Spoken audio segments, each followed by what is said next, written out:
After the BBC News, it's read for us by Chris Berrow.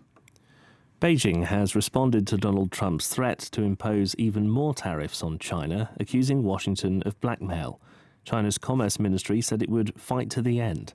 Our China correspondent Stephen McDonnell reports from Beijing. Last week, China imposed 34% tariffs on US goods in response to Donald Trump's earlier 54% on Chinese goods. The US president has responded, saying that unless Beijing lifts these tariffs, he'll apply an extra 50% tariff on Chinese imports. China's Commerce Ministry has said this would trigger more countermeasures from China.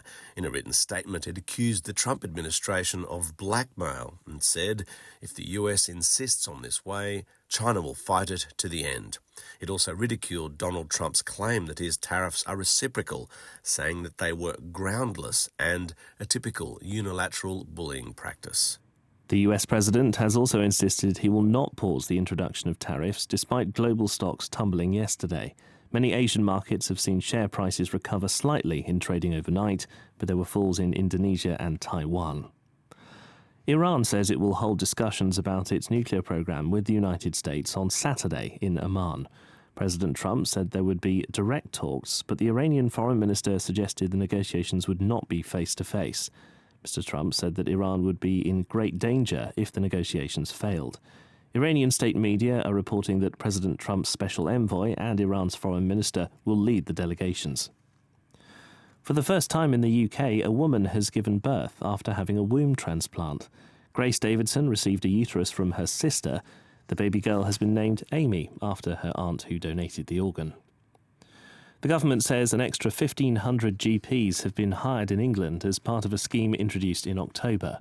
Ministers say that as a result, there'll be more appointments available for patients.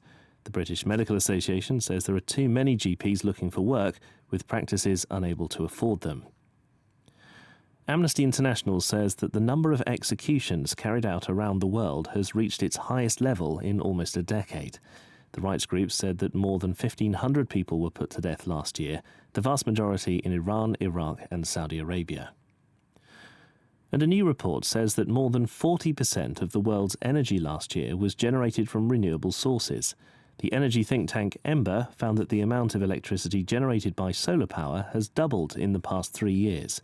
But because of hot weather and a warming planet, there was a higher demand for electricity, prompting a small rise in the use of fossil fuels.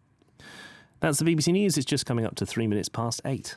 Thanks, Chris. The weather, patches of low cloud, mist and fog in the north and east to start. Plenty of sunshine elsewhere, and it'll be cloudy only on the Northern Isles. Top temperatures, 14 in Edinburgh, 16 Belfast and Cardiff, and 17 in London. And here's the City of London Sinfonia. It's conductor Richard Hickox, and here's the Minuet from John Ireland's Downland Suite.